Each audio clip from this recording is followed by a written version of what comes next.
Hey everyone, welcome back to the Your Money Your Life podcast. We're episode 321 of the podcast. This means we've done this 321 weeks almost in a row, pretty much in a row. So make sure wherever you're listening, you like, subscribe, 5-star rate and review, and we will keep doing the podcast. Let's jump right into the first thing we always usually discuss is our market update, which we are now in a little bit more of a volatility period of the market. A volatility period of the market. So that will mainly be first thing we kind of look at here is discussing this market volatility. So let's look at the past 5 days. Past 5 days were about flat. There was periods of volatility. Then an announcement comes out. Then we see the market reacts to that. Then we see just more volatility. And there was another announcement today, and you're seeing the futures market react to. And you guys should get this prior to the market open. But that's been the story in the past month is what's driven the year-to-date losses. If you think year-to-date since the beginning of January, a lot of volatility. But the past month has when we've seen the most volatility or the most correction of the market or the most profit taking from the market is the past month. So again, this is par for the course. If you're someone that doesn't understand longevity in investing or understanding that markets will correct. Well, there'll be profit taking. There will be parts where it's not just always going straight up. Then it might be a little bit jarring to you, but not even. I mean, a 4% after the past 5 years, you've had to, I mean, that just doesn't make sense to even be shaken up by a dip when you've had multiple years of gains. It just doesn't make sense. If you want a no risk and no volatility, then you just put your money in a savings account and you have no risk, no volatility, but also no growth. Like that's just the way it goes. There's no free lunches, there's no free rides in the world at all, right? Everything has a trade-off. Everything has a push and pull. That's how energy works. That's how investing works. That's how everything works. And so again, for those that may not understand that volatility is part of investing, and that's actually usually a good time because if you look at history, anytime there's been a correction, anytime there's been a pullback, you could look at 2020, it always recovers. You can look at 2022, it always recovers. You can look at the beginning, at spring of 2025, the Liberation Day, it always recovers. And so I can say confidently that anything that we see in 2026 will recover in time. That's just like the way it goes. And again, mentally, most people just don't know how to, stomach that because they're just not very well versed in this. And that's why there's experts that invest versus people that aren't experts that try to do these things. That's one thing. Let's go into current news of the day. Reddit is implementing ID verification methods to tackle growing issue of AI bots in the platform. The company says that only accounts suspected of being bots may be asked to verify that they're run by humans, and approved automated accounts, often called good bots, will be clearly labeled as such. Reddit CEO Steve Huffman says, and that makes sense. I mean, bots have been a prevalent problem in social media for a while. You saw Twitter, now X, was trying to tackle it. You see, I don't know how it could be an issue on Facebook. Is there bots on Facebook? I just couldn't see. I'm sure Instagram. I know Instagram does, and so it's been a prevalent problem. So I'm curious how they're going to implement it. X said the same thing that they're going to do a verification. It didn't stop the bots from being there. Maybe they know who is the owner of the bots and they just don't care. I don't know. But it is a prevalent problem and it's been a problem in social media. But again, with AI now, you're going to have that being able to be multiplied exponentially with the ability to create new accounts, the ability to reply, comment, post different things with AI tasks and agents. It's going to be, I'm assuming, a pretty big problem. So they're trying to get ahead of that. That makes sense to me. The war in Iran rekindles demand for green technology. So, a global surge in energy prices sparked by the Iran war has pushed consumers towards sustainable technologies like electric vehicles, rooftop solar, and heat pumps. This is a report from Bloomberg. While it's been too soon to say if the renewed interest will revitalize an industry that's been in retreat, especially in the US, green tech's appeal has shifted from fighting climate change to achieving energy security. And this is, of course, with oil prices. We've been talking about that on the pod, where oil prices are going, what they've done. Let's take a look into Brent crude and see where we've got. So far, we're still above 100. So we've just ratcheted up a little bit this morning based on information that they're still trying to come to the table to negotiate, and they still haven't come, and they're maybe not close to coming yet. Again, I think this is something that goes on for many months, and so taking day by day word is going to be not beneficial to someone that's looking for that to be the linchpin for something to be over. So let's look at the past month. It's been very volatile past month. As you know, the past month has been when we see volatility in the stock market as well. And so if you look at that, you'll see there in early March, we see the spike. We were chugging along at like 60, $70 a barrel here, $70 a barrel. Then we see the spike to above 100, comes back down, retreats a little bit. We waddle around 80, 90 to 100.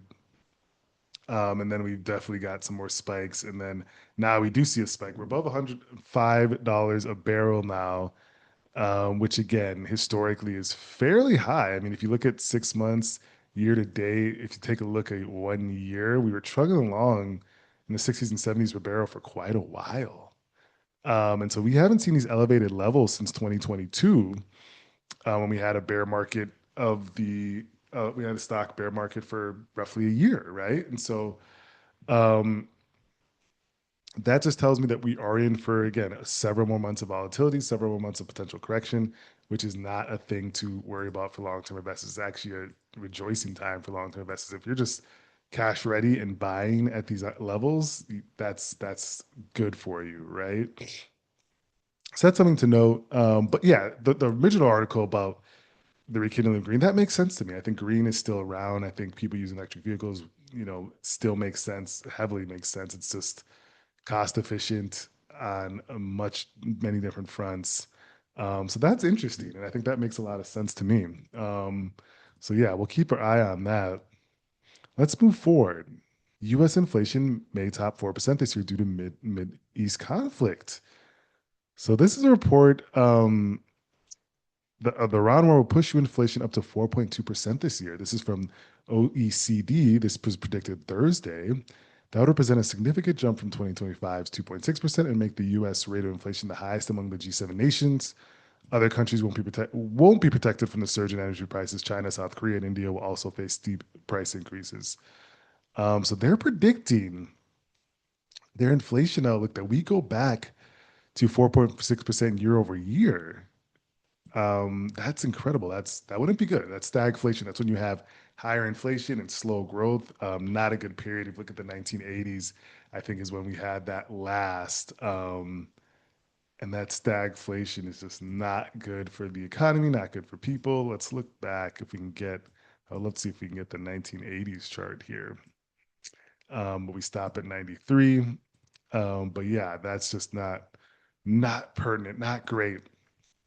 So that's one move, and again, they're predicting above 4%. And yeah, I mean, if you think of core inflation, which strips out energy and food, but if you think non-core, I mean, you have energy that's above $100 a barrel, you're gonna get an increase in inflation. That just mathematically, that just makes sense to me, unless you have an incredible offset on other areas of the basket of goods and consumer services that they look at for CPI, which is one of the measures of inflation tracking for the Fed. So definitely makes sense to me. We'll see. It's prediction right now. And again, there's such volatile times and things seem to change day to day. But if things are going the way they are, which we presume they will over the next several months, you will see an inflation increase. That's just par for the course.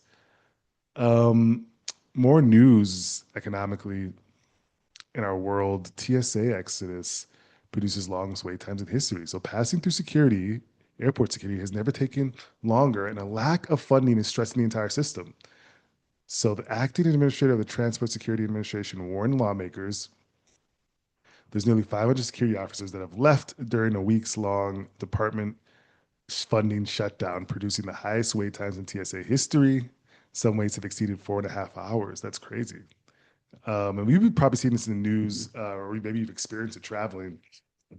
Right now, TSA waits are incredibly long because there's a funding shutdown due to a government bill not passing. And I don't know the specifics of the bill, but I do know it has to trickle into and play a part into funding TSA and Homeland Security and different things of that nature. And so right now you're seeing incredible long wait lines, incredibly long wait lines. So it's, again, it's not fair to consumers who presumably elect officials to get things done to make our country run smooth, and we're not seeing that. But um, and it's also for the workers, the paychecks have stopped, and so they just didn't show up, which I understand. Time is money, and they're not being compensated for their time. That makes no sense to me. And so we're seeing long wait lines. So all aboard, that's just not the best look. And that's been going on for a couple of weeks now. And so we'll see if this is going to ever change anytime soon. Let's talk about Meta. So Meta is actually in court for a bunch of different reasons. They had a couple of defeats, stinging defeats in the week this week in two separate trials involving child safety. So they Meta suffered stinging rebukes in two high-profile court cases this week. This is adding to the company's challenge that tries to navigate an increasing complex social media environment while also chasing rivals in artificial intelligence. So both trials, one in Santa Fe, Mexico, and one in Los Angeles, pointed to the struggles Meta has faced to adequately police Facebook and Instagram, which remain the company's primary cash engines due to their dominant position in digital advertising. Jurors in Santa Fe determined on Tuesday that Meta misled users about the safety of its social apps when it comes to children being targeted online by predators. That's crazy.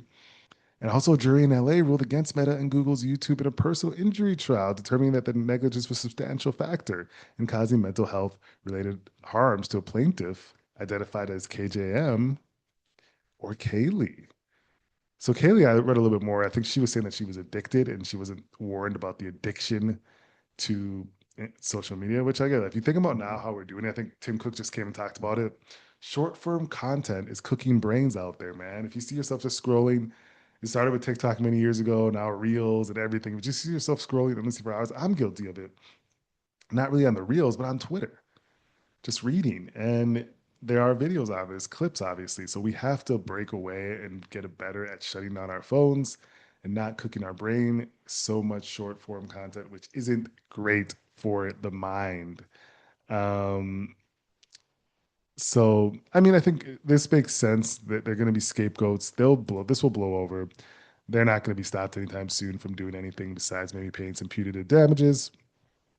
But as us, we have to take advantage of and responsibility of really reshaping our minds when it comes to like social media and how often we're on it. I mean, it's really top of mind for me right now. That's just like a thing to think about, right? Let's see.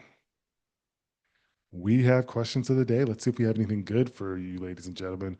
What five industries have the largest employment? What five industries have the largest employment? What five industries have the largest employment? Okay. You're thinking of the largest industries. I would say tech, finance. Why did I stop there? Tech, finance, manufacturing. What else is large? Tech, finance.